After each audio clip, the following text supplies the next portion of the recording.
There we go. Hi, everyone. I think I'm live. Welcome. I'm Dr. Aimee, and welcome to the Ask the Egg Whisperer.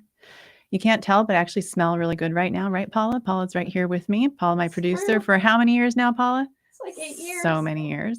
And I know it might look like that I got into a fight with an eyebrow brush. I did not. I won, but I've been here since 7 in the morning doing what I love. And so I wanted to look good for you. So I apologize if my eyebrows are a little bit much today. I'm so excited to do this, connect with you, hear your stories, answer your amazing questions about fertility, IVF, egg freezing, and more. Every question you ask helps not just you, but the whole community. So thank you for showing up, for being curious, and for trusting me with your questions. Today, I'll start with some questions already submitted on asktheeggwhisperer.com. And if you have time, if we have time, all of us, I'll answer your live questions. So let's jump in and get started. First question, Sarah, 39 from Maryland. I've had 4 early losses, all from unassisted pregnancies. I now have 4 normal embryos on ice. We haven't done DNA fragmentation testing yet, but I'm worried that even with euploid embryos, DNA fragmentation can still cause miscarriages. Is that the case? So, Sarah, I'm sorry about your miscarriages. Basically, when someone has had miscarriages, what you're doing is right. Most of them, especially for women over the age of 35, are most likely due to chromosomal abnormalities. But some of the other things that we think about are Asherman syndrome, scarring from your previous losses, adenomyosis, which is inflammation of the walls of the uterus. Endometriosis can also increase risk of miscarriage. Endometritis is something that we also rule out through an endometrial biopsy that can also cause miscarriage. Elevated sperm DNA fragmentation, yes, that is absolutely something that we think about. So I think if you look at a guy's sperm and his sperm is really fabulous, the likelihood that he has high sperm DNA fragmentation is pretty low. One of the things that I do in my lab is I actually use a sperm sorting chip. It's a microfluidic chip. It's called Zymot. You can go to zymotfertility.com and learn more about it. And I use that in all of my cases. So see if your clinic used that. If they use something like that, then you know that they addressed any sperm DNA fragmentation issues. But you can definitely check that box and get your partner's sperm DNA fragmentation tested by either asking your clinic to test it. We do sperm DNA fragmentation testing in my lab, or you can order a kit. Legacy is the name of the company.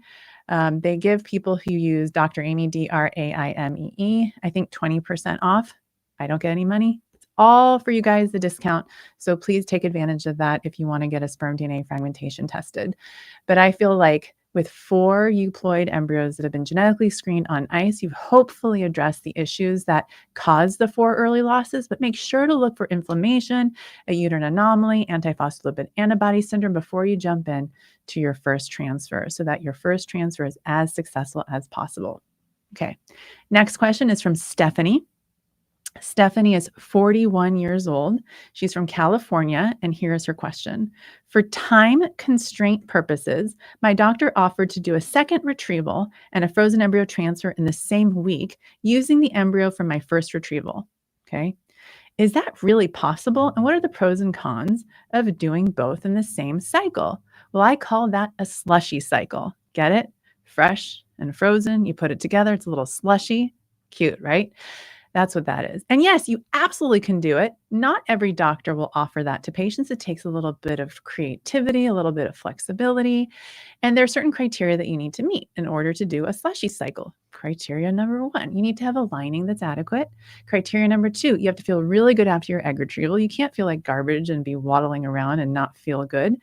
You have to, number 3, have a progesterone that's less than 1.5 on trigger shot day.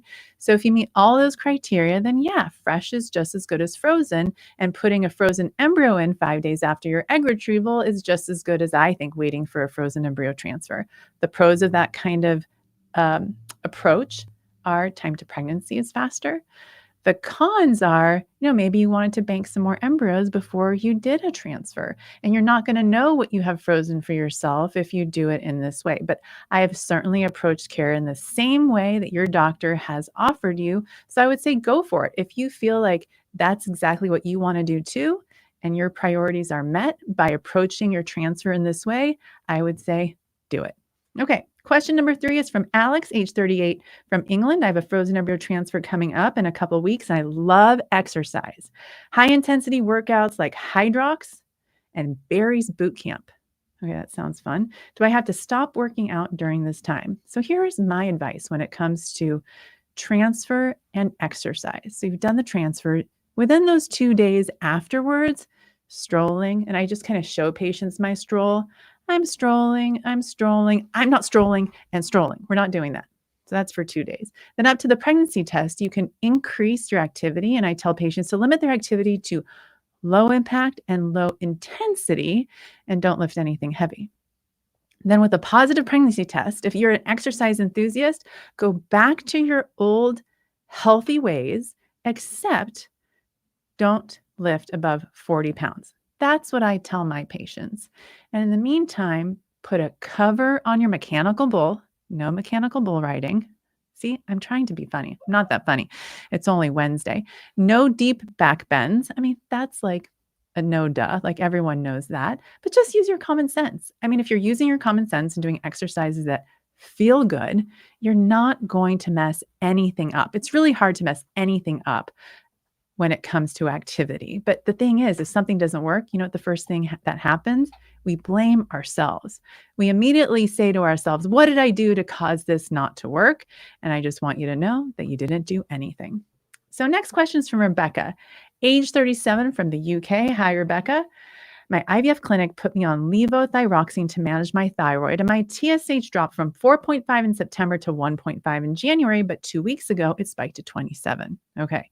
My endocrinologist increased my dose and asked me to retest in 6 weeks. Can I still go ahead with an egg retrieval now and freeze any good quality embryos and wait to transfer until my TSH stabilizes? Given our numbers, we expect only 1 to 2 viable embryos per cycle, so I don't want to delay embryo creation. Rebecca, I'm thinking that maybe that 27 was a fluke. It was a lab error. So repeat your TSH, and I'm right there with you. Move forward with your egg retrieval cycle. I don't think your TSH will really impact your embryo creation cycle. And then address your TSH when you're ready to transfer. So I'm with you, but I'm wondering if maybe that TSH bump was a lab error. I've seen it before. You go back and repeat it. Your TSH is right back around 2, and you were just worried about nothing. So I think you're doing the right thing. Make sure you've seen a medical endocrinologist, have them do a nice thyroid exam, look for thyroid nodules, make sure you're not missing anything. And if you're not missing anything, then I would go ahead and start your next IVF cycle. Next question is from Lindsay. Hi, Lindsay. She's 33 from Rhode Island. I had an antral follicle count of 35, but I only retrieved 11 mature eggs and 5 immature ones. I have PCOS, I'm overweight, and did an antagonist protocol with a Lupron trigger. My follicles were all different sizes during monitoring. I'm working on diet, taking metformin, Ovasitol, CoQ10. What else can I do to increase the number of mature eggs? Here we go. Number 1, consider a GLP-1. GLP-1s can help you decrease inflammation, help you lose weight, and I think that they're great for women with PCOS. So that's one thing that might help. Number 2, take an NAD booster. NAD has been shown in women who PCOS, if you take it, to increase the egg quality and egg maturity in some studies. So I always recommend an NAD booster in my PCOS patients. Next thing is to talk to your doctor about lowering your stimulation dose of medications so that you can actually take a trigger shot.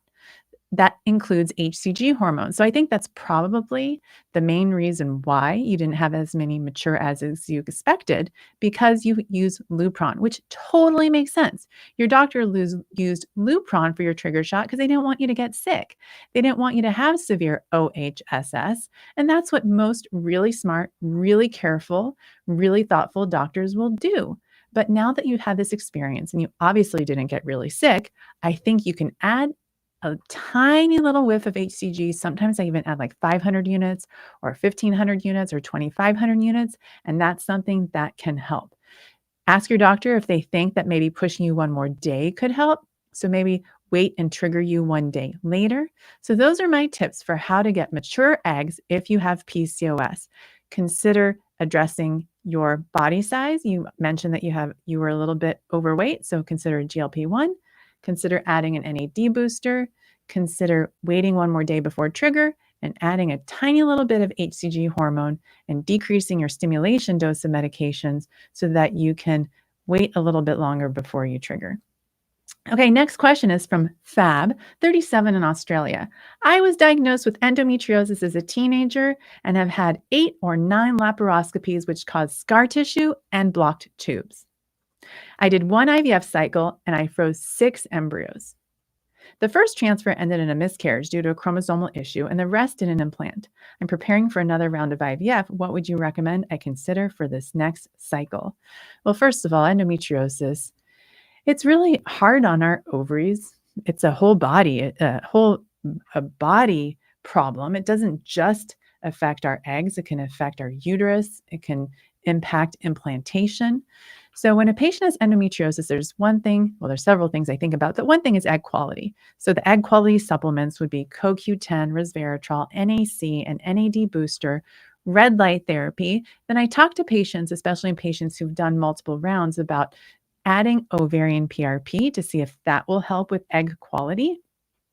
We'll check your AMH levels, see where we're at before we do ovarian PRP. I would also consider HGH priming if you haven't done that before. So that incorporates that's basically HGH 25 units twice a week. And I started about 4 weeks before you start stimulation. And then when it comes to transferring, we know that women with endometriosis are at higher risk for adenomyosis. So you want to ask your doctor, is there any chance that we're missing adenomyosis, and maybe start suppression for 2, maybe even 3 months before your next transfer. If you have blocked fallopian tubes, though, you want to make sure that you ruled out a hydrosalpinx in one or both fallopian tubes. A hydrosalpinx is basically a dilated fallopian tube, and the fluid that's in that tube can actually be embryotoxic and make it, I'm just doing this, basically, it kind of washes away an embryo, and you want to know ahead of time before a transfer if that's happening. So if you have blocked tubes and a hydrosalpinx, you can actually remove the fallopian tube before an embryo transfer, and that will give you a better chance of pregnancy. So long story short, if you have endometriosis, I'm so glad that you're doing IVF to preserve your fertility. I think it's important to address inflammation in general and to look at egg quality, ways to improve your egg quality before your next cycle. Make sure you've also checked your AMH level too. Ask your doctor for an AMH to kind of see where you're at so you have the right set of expectations going in. Okay, this next question is from Elise. She's 38 from Oregon. Hi, Dr. Aimee. Is it possible for an embryo to cause symptoms without actually implanting? I've had failed transfers of euploid embryos and experienced strong symptoms both times, extremely sore breasts, throbbing cramps, chills, and dizziness. These were natural cycles, so I wasn't on progesterone or estrogen. I've had these symptoms during spontaneous trying to conceive attempts that didn't work. I have a 4-year-old daughter and didn't feel these things when I conceived her. What could be going on? So the answer is yes. I wish there was something called early pregnancy factor, some tests that we could do that would tell us, is that embryo actually implanting or not? Of course, there probably is something like that, but we don't have a test for it. All we have is the HCG test that we can check in your blood, and usually you can't see that level rise until about 6 days after a day 5 transfer. And before that, it's really hard to detect on a urine test or even a blood test. So basically, to answer your question, the answer is yes. It is very possible that these embryos are actually implanting, even though you're not detecting it on any test, and you can certainly feel it. And it could also just be your hormones playing mind tricks on you. So after ovulation, what happens? Your estrogen levels go up, your progesterone levels go up. Some cycles, your estrogen levels go up higher than other cycles. And what does that mean? Boob pain. So then your boobs hurt. You get kind of snarky and moody, maybe a little spicy. And then your period starts. And sometimes when you have a really robust ovulation, your period starts a little bit later because your hormones are so high and it takes a little bit longer for your hormones to come out of your system. So what you share with me, Elise, today is very common, something that so many of my patients bring up with me as well. So thank you for sending that in. I think your question is probably something that a lot of people are asking and wondering. Even though you didn't feel that way in your daughter's pregnancy, and now you're feeling it in cycles where you're trying to conceive, but finding out you're not pregnant, you should know that that's pretty normal. Well, thanks, guys. Thanks for joining me today on Ask the Egg Whisperer. I'm so glad to be back. I don't know if you read this mug. I'm not going to say it out loud because there might be the F word, and it's not fertilization that I'm talking about. Not sure if you can read it. Someone bought this for me. I have so many fun mugs that patients buy me, but this is one of my favorites. So I'm just going to hop on over to Instagram and just see if anyone's asking any live questions while I'm here. Yeah, Paula has a couple for me. Let's see here. That's okay.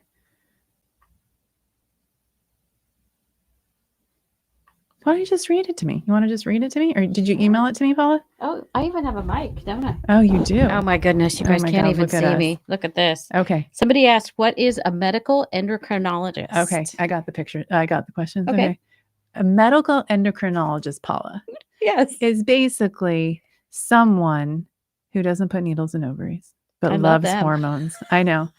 So a medical endocrinologist is someone who specializes in hormone issues like thyroid disease, parathyroid disease, hyperprolactinemia, things like that.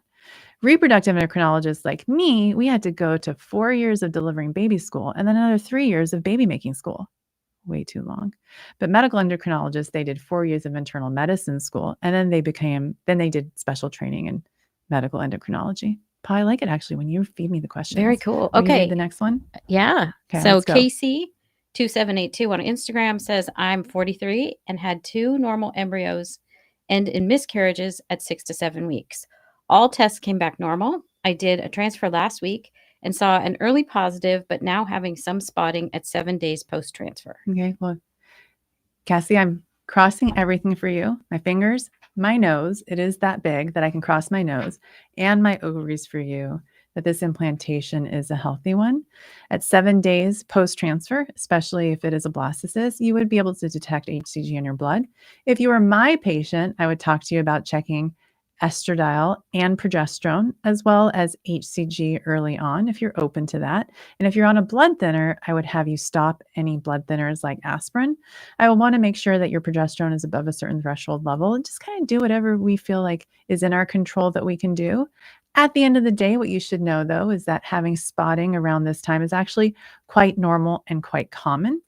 If you have a negative pregnancy test, it might mean that your period is starting early, and I hope that's not the case. If you have a positive pregnancy test, it could mean that your embryo is implanting and getting nice and snugly into the wall of your uterus. So I'm really hoping that this transfer is a successful one for you. You can't see my ovaries, but I'm crossing them for you very, very tightly. Thank you. Dodonia, I'm sorry if I've mispronounced that. Hi, It's Dr. Paula's Aimee. fault, not my fault. I know. Yes. You're looking fabulous. Oh, very sweet. I'm Thank 36, great egg reserve, regular periods, and normal hormonal levels. Worried about being a geriatric mother. Should I be? Okay, let's break that down. What is a geriatric mother? A geriatric mother. What is that, Paula? I mean, I was a geriatric mother. Aren't we all now? Yeah. I mean, a geriatric mother to me should just be a term that we just don't use anymore. I use the term now advanced mitochondrial age. It sounds way more mature and actually describes what's happening. So as a woman ages, which is normal, our eggs also age, and it's really the mitochondria that's aging. So a 36-year-old that comes in, I would never look at her and be like, you're geriatric. I'd be like, you're so young, you're so healthy. There's every reason why you should be a mom at 36, 39, 42. I'm just throwing out some numbers of patients that I saw, like the ages of patients I saw today. But I don't think of you guys as geriatric. But in some situations, I'm worried about advanced mitochondrial age. So the things that we talk about when we talk about planning for a future pregnancy or pregnancy, that's a good word that I just made up. That's a new one. But when we're talking about planning for a future pregnancy, we want to take into consideration the mitochondrial age of our eggs. And I wish there was like a cool test like that. Maybe we should invent that, Paula. We'd be like, oh my God, we'd have an island named after us. The Dr. Aimee the Island. Dr. Aimee Island. If I could find a test that would actually, there actually is a test, Paula. Yes. There is. You actually have to, put a needle in the ovary to actually extract the follicular fluid to test your mitochondrial DNA. But I wish there was a better way of doing it. Long story short, I don't think you have to worry about being a geriatric pregnancy.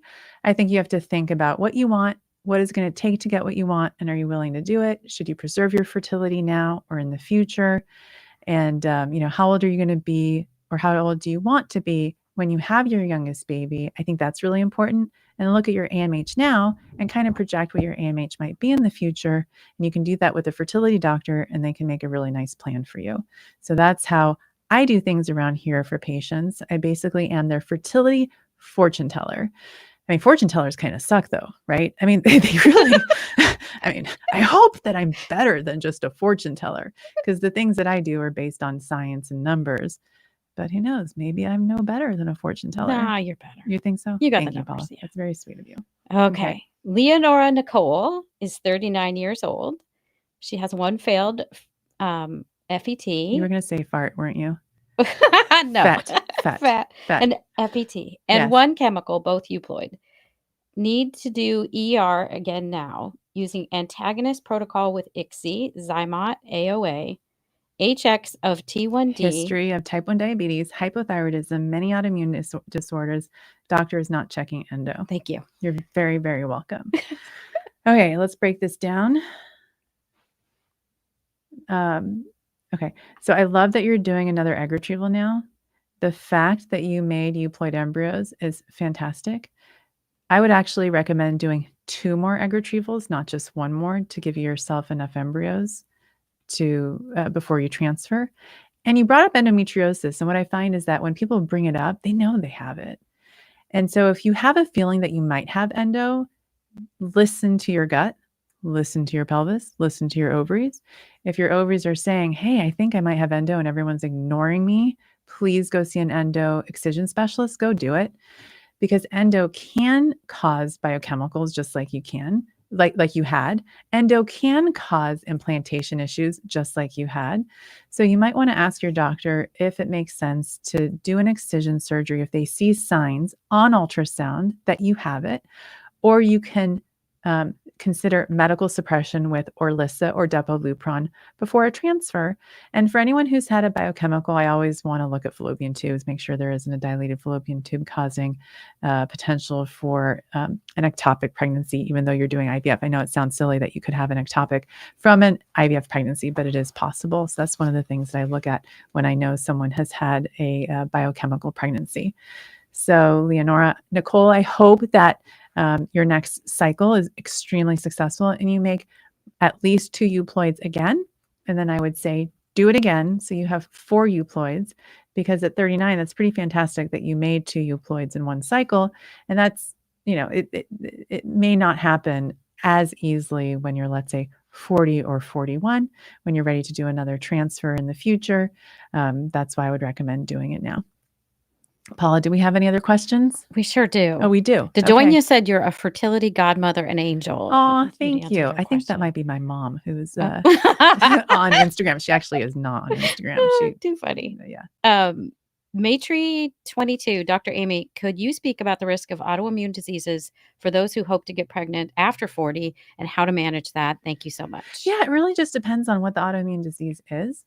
I think it's important to manage your autoimmune disease, and women who have one autoimmune disease might be at risk for others. So for women who are curious if they have an autoimmune disease that's impacting fertility, but they don't necessarily have a diagnosis of one, I refer patients to Pregmune, PREGMUNE.com. I just send them a referral and they do a whole bunch of tests. And those tests then are summarize the results in a really beautiful report. They send me the report and then I can follow up on those recommendations and help the patient. The problem is there really aren't excellent tests out there to rule out reproductive immune dysfunction. We know for a fact, anyone that says the immune system doesn't play a role in fertility doesn't know what they're talking about. Of course, the immune system plays a huge role, but we just don't have really good tests and we don't have the most fabulous treatments. So for someone who has autoimmune issues, the things that we do sometimes include the antihistamine protocol, which is a combination of Pepcid 20 milligrams twice a day and Claritin 10 milligrams once a day. Sometimes we add things like steroids. Aspirin is sometimes involved. Some doctors add other medications like intralipid infusion, IVIG, Neupogen. There are some doctors that also prescribe things like tacrolimus. So these are all tools in our toolbox that some fertility doctors use. Not all, but if you're curious about whether you might have one of these problems, if you already have an autoimmune condition and you want more focused care, then you can see a reproductive immunologist in your area. And if you don't have one in your area, I always recommend Dr. Atana Asiai, Asiaa. She's with the Freya Clinic, and she is fabulous. Thank you. Yeah. Someone has asked, sperm morphology is 2.5%. Is there an impact on IUI? Yeah. So sperm morphology 2.5% to me means maybe the sperm DNA fragmentation may be abnormal. And so when your sperm cells aren't shaped as well, the sperm DNA might not be as good. And so you might have a lower chance of fertilization from an IUI. So I think it would be important if the sperm morphology was 2.5% to check a sperm DNA fragmentation test, and also to rule out a varicocele. So have your guy get a testosterone level checked, check under the hood to see if there's that dilated vein that could be fixed. But the answer is, in general, yes, having a low sperm morphology could impact fertilization rates from IUI. So if morphology is low, get out of the cold plunge, get out of the sauna, start taking your supplements, put a cap on your beer bottle. Clearly, I don't know what I'm talking about when it comes to beer.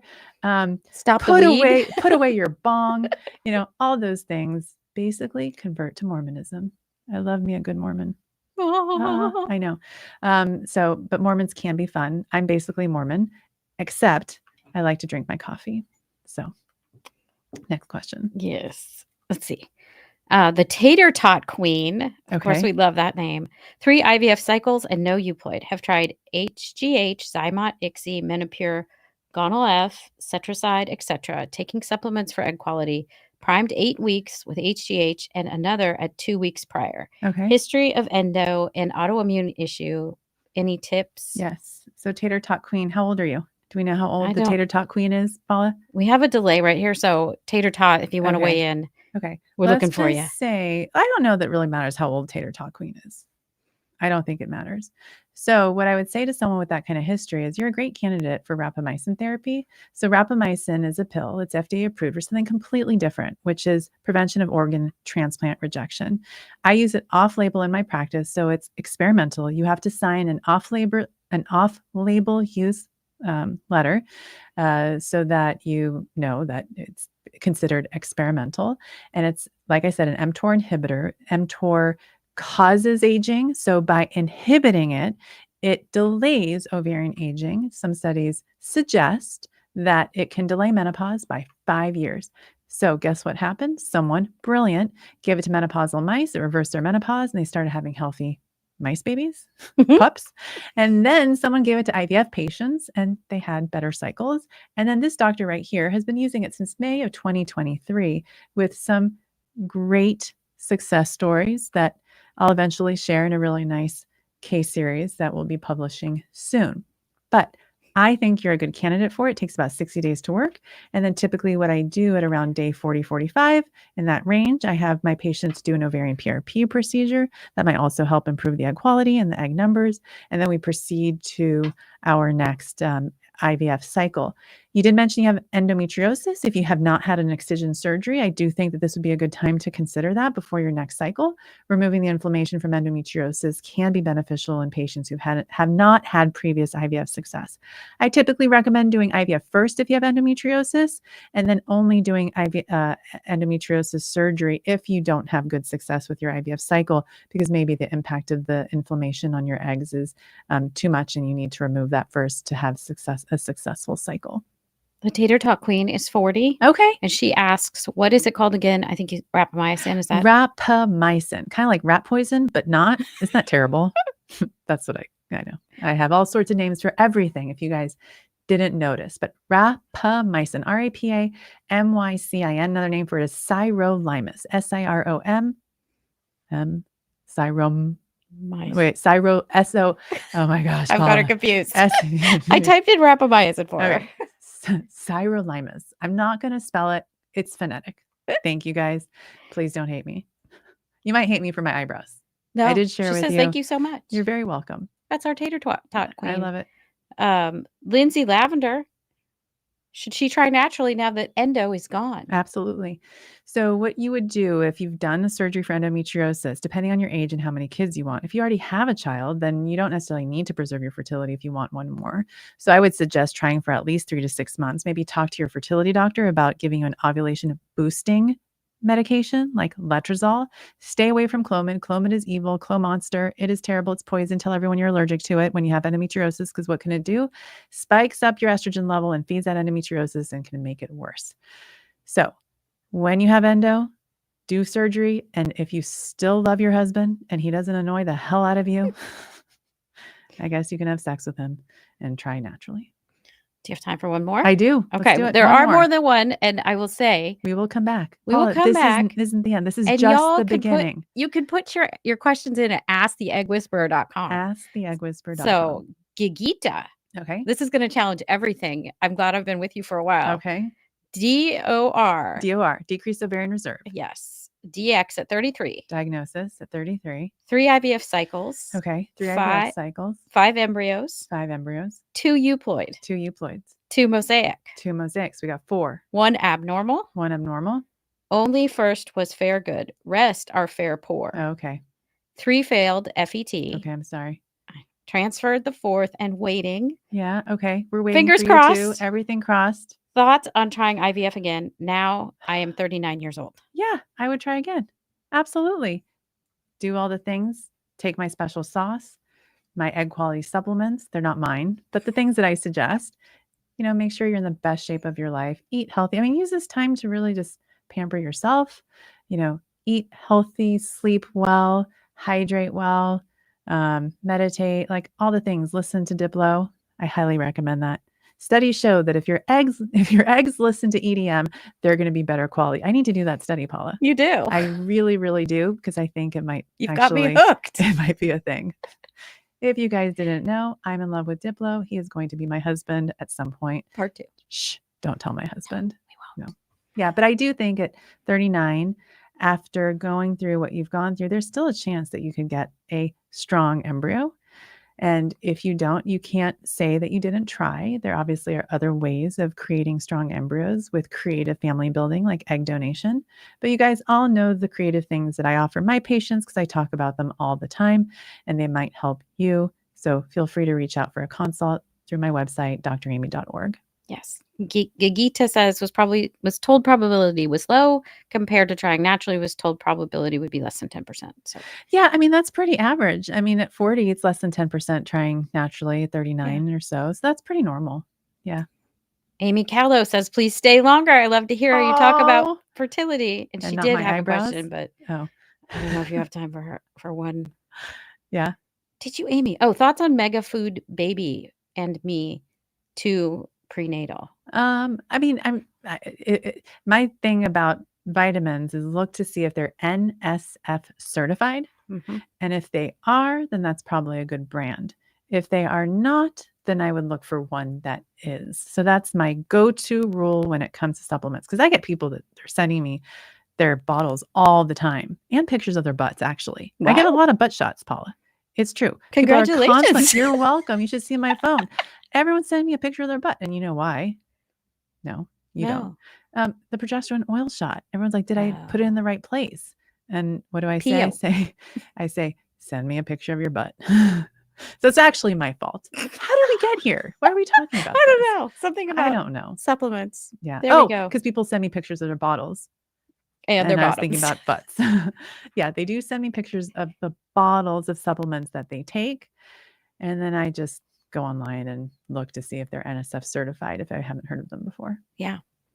Sarah Claggett asks how to watch the replay. Well, the replay, Sarah, will be up live on Instagram, YouTube, and Facebook. Yes. So you can just replay it, and we'll put it on. I'm taking over your role, Amy, I love guess. it. Go for it, Paula. We'll also put it up on the audio podcast on next Spotify. Time I'm going to have a camera on Paula, so it doesn't seem like I'm just talking. I mean, we do have an extra camera. We do have an extra camera. What are we doing here? I don't know what we're doing. I don't know why you're not on camera, because Paula's so much fun. Paula, how long have we known each other for? 100 years? Like 40? 40. We've known each other since we were like in the 4th grade. Yes. Isn't that bonkers? She's like the voice in my head. I don't have to say it, and she says it. We just It's wild. We just get finish each each other's sandwiches. We finished each other's sandwiches, except she didn't know what I was talking about when I was talking about why people are sending pictures of their butts. But that's okay. I won't be upset about that. But yeah, if you aren't sick of me yet, you can always hang out with me in one of my IVF classes. Yeah, the at next one, eggwhisperschool.com. July 16th. July 16th. I think that's a Monday. It's a Monday, July Yeah. 16th. Definitely. Sign up. Yeah. I won't be there, but Paula will not be in there. you'll get so it Aimee. will not be as much fun. So it's just going to be a lot of this and maybe a lot more eyebrows because I don't know what was happening. I asked my assistant, Kara, I'm like, what do you think about my eyebrows? She's like, they're nice. I mean, I like them a little more natural. And I'm like, dude, I did not mean to do this today, but it's done. It's here. And I promised you guys that I was going to come on at this time. So we just made it happen. Made it happen. Well, thank you. Thank you. Thank you guys for joining us. More fun from Paula and Aimee on Ask the Egg Whisperer coming soon. When should we do this again, Paula? You want to do it next week? We'll do it next week. We'll be here again. We'll send out an announcement. Hope you guys can join us again. And until next time, I hope everyone has as joyful of a day as you possibly can, because we certainly do our best to listen to Diplo and have a good time. Have a great night, everyone. Bye-bye.